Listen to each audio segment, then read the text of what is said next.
So, okay, so now we can, so this was sort of the introduction that, No, but this was beautiful, beautiful. that he gave. He really covered it. Let me just give a thought about this, because this is the first time I actually saw it written this way, in this many levels. I didn't pay attention to it before. So he has clearly said, for those that are common people, the roza is when you start your sahari and then you close it when the sun goes down. But this is the minimum requirement. However, we always emphasize that by this is the time for iftar, you better have something in your mouth, eat something, or else don't get to the prayer yet, and this and that. Quite frankly, from listening to this, those who actually have the inner spirit and those who fast that way, for them, those restrictions don't apply, it seems to. Because he says they start by looking at him and they eat by looking at him. So if they have to wait until, later at night, when they actually go face to face with Allah subhanahu wa ta'ala, and for them, these sunrise and sundown may not mean very much. This is an interesting opening here. Yeah, yeah, yeah. So the first two lines, or the first two couplets of this rivulet, are actually not in the English, and I also could not find them in the Masnavi. So I'm not sure exactly where it's from, and the translator of this also was not able to find it, and so that's why he didn't include Nicholson's translation of these first two. So I'm going to do my best, but Dr. Abdul Rahman, if you can help me, tell me if my translation. No, this is what you already said. That this is easy. Go ahead, please. Yeah. So روزه ظاهر هست امساک طعام، روزه معنی توجه دان تمام.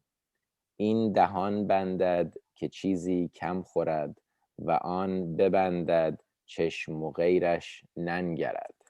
So the روزه ظاهر, so that means روزه, sorry. So fasting, روزه, ظاهر, so apparently fasting is امساک طعام, avoiding food.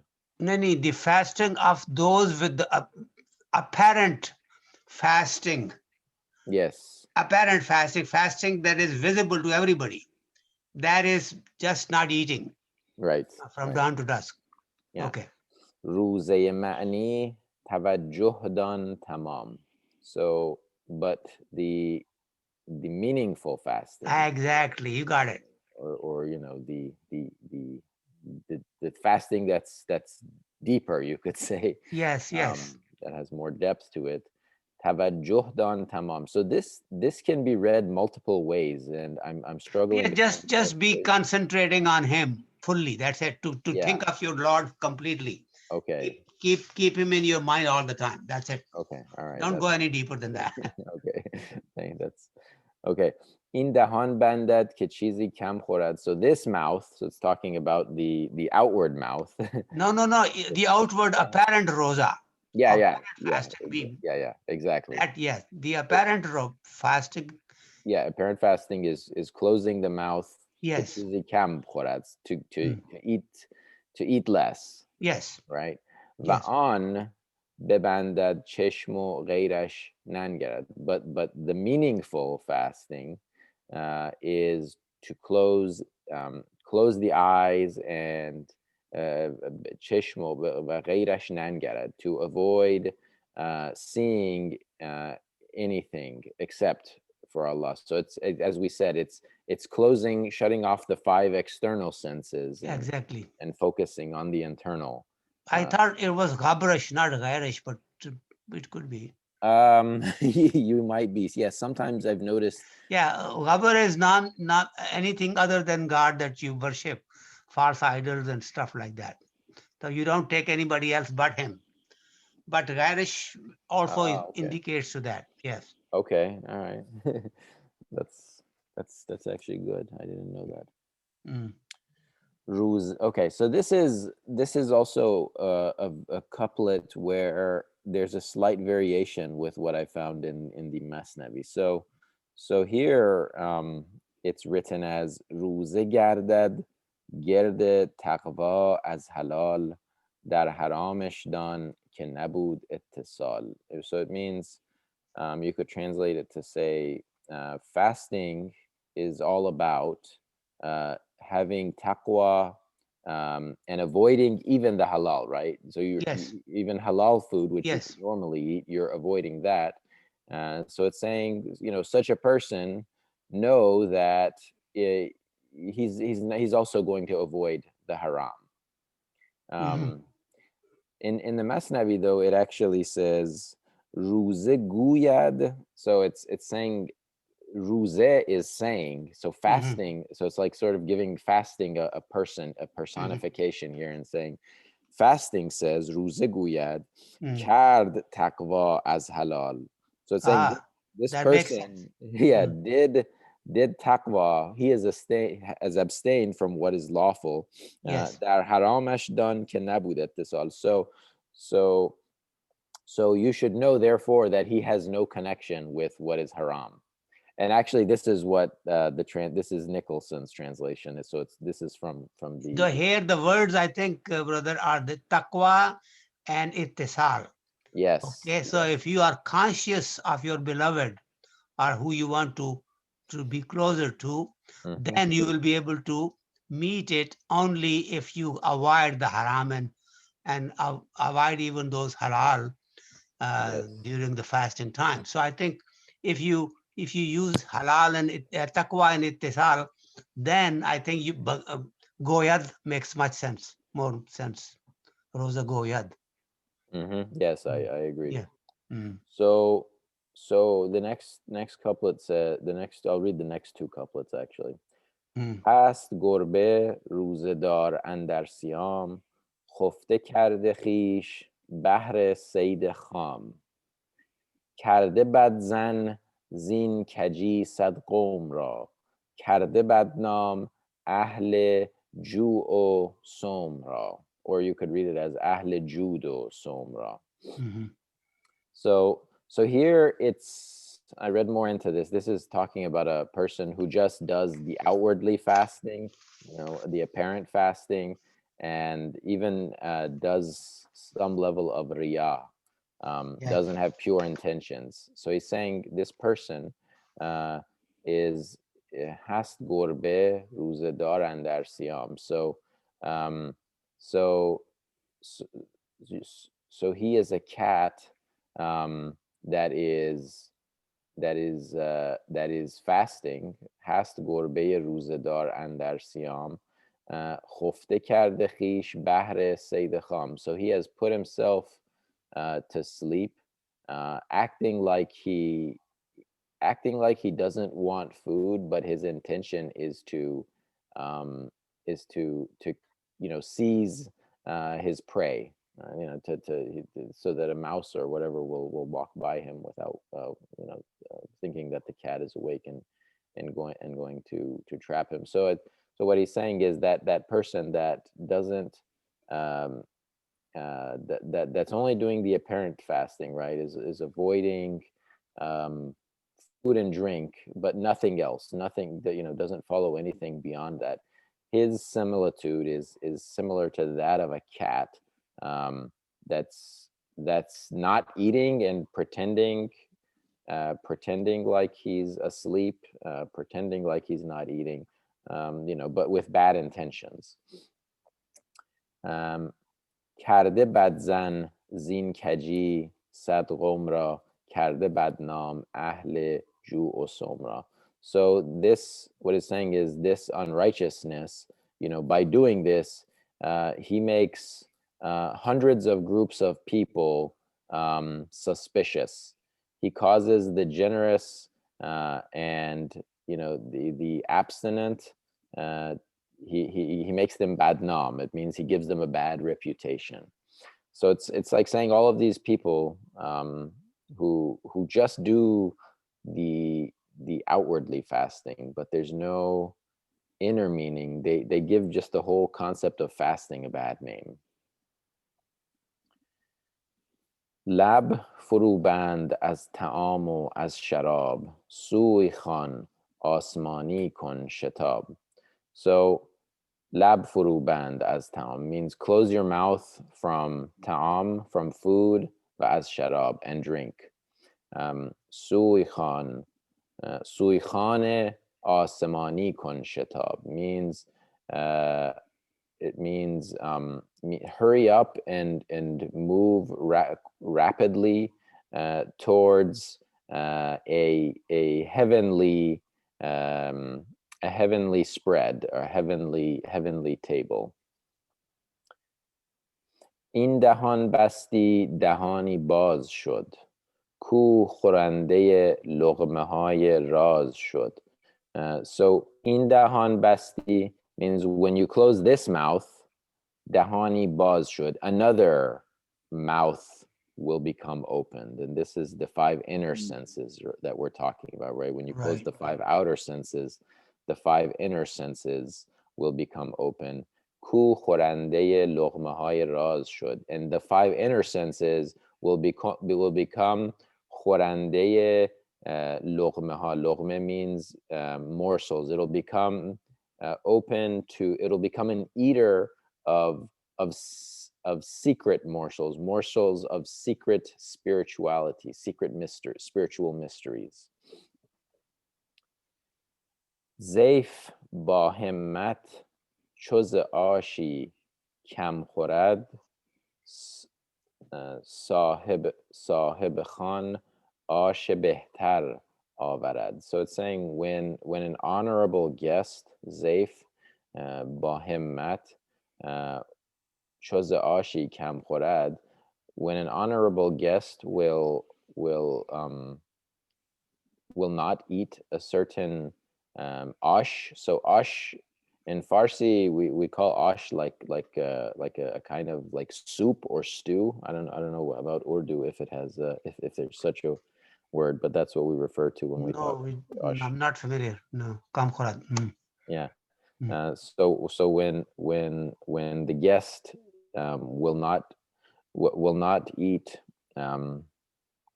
that ash.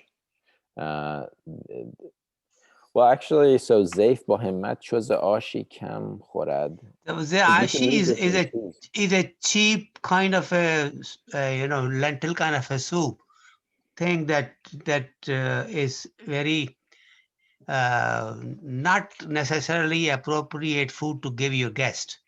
So I think he's using it in that meaning. There's 2 ways to read this. Shoza ashi kam. So ashi kam, it can mean an ash that is down, that is inferior. Yeah. Or you could read it as choza ashi kam khorad, when you eat very less. little of Yeah. ash. Yeah, I know. So that's interesting. Sahib khan. So it means the host. Ash behtar avarad. So they get now it makes sense. Then it's kam khorad, because the food is not tasty. Your gracious guest is not eating. Yes. Then the host brings a better kind of food. Right. And so here the host is Allah. Yes. So it's really what it's saying is when you close those 5 external senses to the pleasures of the world, right? Allah will open up will give through those 5 inner senses something better for you to and devour. Yes. روزگیر الانتظار الانتظار از برای آش بالا مردوار. So it's saying روزگیر, oh, he who is fasting. Al-intizar means al-intizar means to wait, be patient. Yes. So wait patiently. But like when you say it twice, you're putting more expression on it. It means you have to really wait a long time. It doesn't come just like that. از برای آش بالا مردوار. So wait patiently, like a true man for آش بالا. Wait for that ash, or that food, that'll come from above. So here then he says, What does mardwad means? Mardvar, mard means man, so mardvar means wait in a manly way. So Oh, in a man, yes, yeah, mardwar, okay. Be a man. yeah, exactly. Be tough, you know. Yes, right, be a man. So that's something, oh yes, my God, that was right there. So اینجا به همین قدر اکتفا نموده شد و باقی آنچه متعلق به این باب است در بیان جو گفته خواهد شد. So it means, so he's saying, I'm going to stop over here. This is enough for now. But the rest of the remainder of the the important notes regarding this topic, he will talk about it in one of the future chapters, در بیان جو. So it's about hunger. There's a future chapter about hunger where he's going to go more in depth into this. So we can stop here too. Yeah. So short but sweet today. Yeah, well, this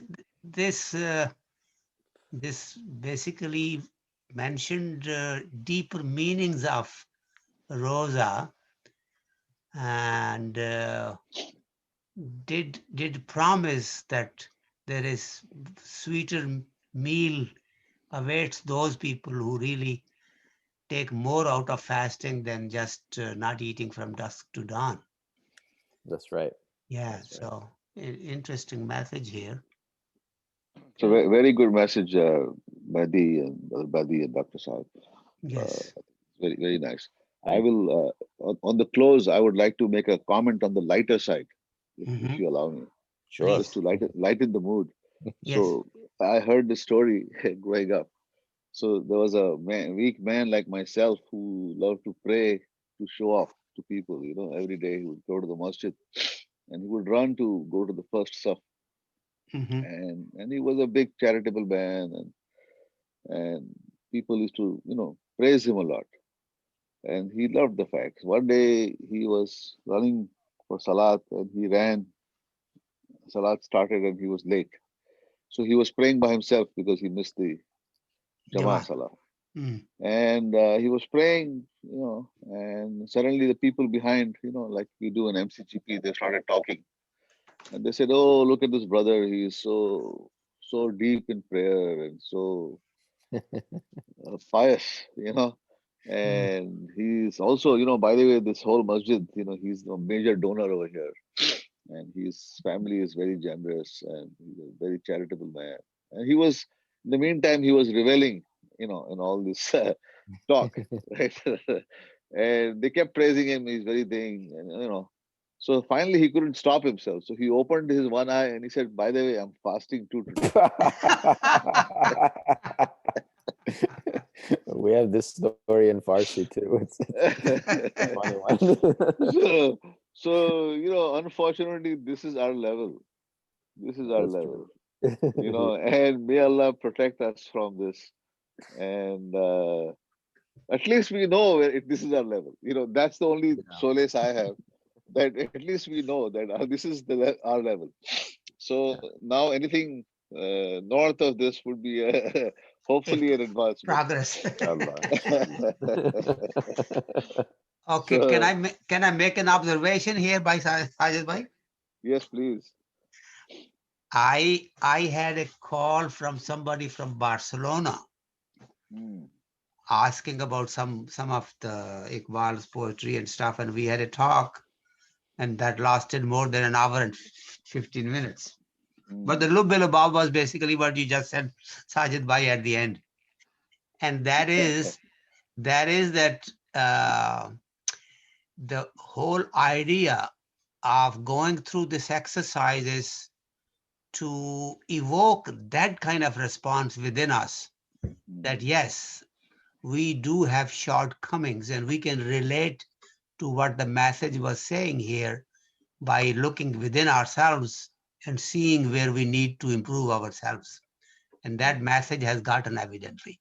Because if you can come up with things like that, and if you can relate to it to our own lifestyles Mm. and lifestyles of people around us, then I think Rumi has accomplished his mission. Absolutely. He evokes within us this kind of a response, and then we start to think where we need improvement. And that's the purpose of all this, mashallah. So So is this Iqbal's work translated in Spanish as well? that's that is the question that brother was having. He said, okay, do you have it in Spanish? I said, I know. I only do it in English because that's our children's need here in America. And he said, he has been looking and there are not enough scholars there in Mhm. Barcelona Wow. that can do it, but maybe we can half-heartedly do it, but it may not be the best.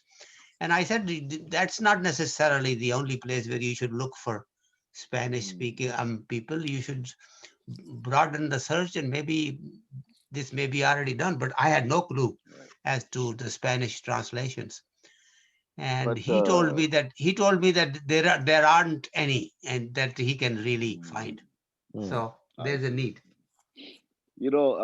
It is one of my pipe dreams. I don't know if it will ever be accomplished, but inshallah, if Allah wills, post-COVID and we start traveling again, uh, there is a place I had been in Spain called Camp Rosales. I don't know if any of you have heard of it. It No, is No. in the mountains up 3 hours up from in the mountains from Granada. Mm. I see. You go to Granada, and from Granada you go up, drive up in the mountains, and there is this beautiful Zavia over there. It's called Camp Rosales. It is Actually, a one light stop village. It's around 100 acres farm that this Sheikh, Sufi Sheikh, his name is Romero, Sheikh Romero. He owns it, and he has a Zavia there, and he actually rents it out to people like masajids and other Islamic organizations who want to host like a week-long program. So he rents it out by the week. mm, The place has a dormitory like the olden days, the hmm, Zavia stayed, and so I think it can hold around 20 to 25 people, rooms. So maybe easily each family, if they can stay in the room, you could easily have 50, 60 people go. mm, And they have a beautiful communal garden and a communal kitchen, and they even have an observatory, I and see. it's so peaceful. I can envision us doing a Rumi program like this, inshallah, in the future. Actually, that is where I met Sheikh Mendes. Oh, wow. Yes, Sheikh Mendes was teaching in a class, Wow. Wow. we signed our contract under a tree in Andalusia. So it's Wow. very, very symbolic, and it was, of course, you don't need to go there to experience that. You can experience it in your own house. But I'm saying, keep this in mind, folks. Inshallah, if this Rumi circle, because people like, uh, you know, visual stuff, right, and things, and tactile stuff, So I still remember very fondly my trip, and it's not expensive.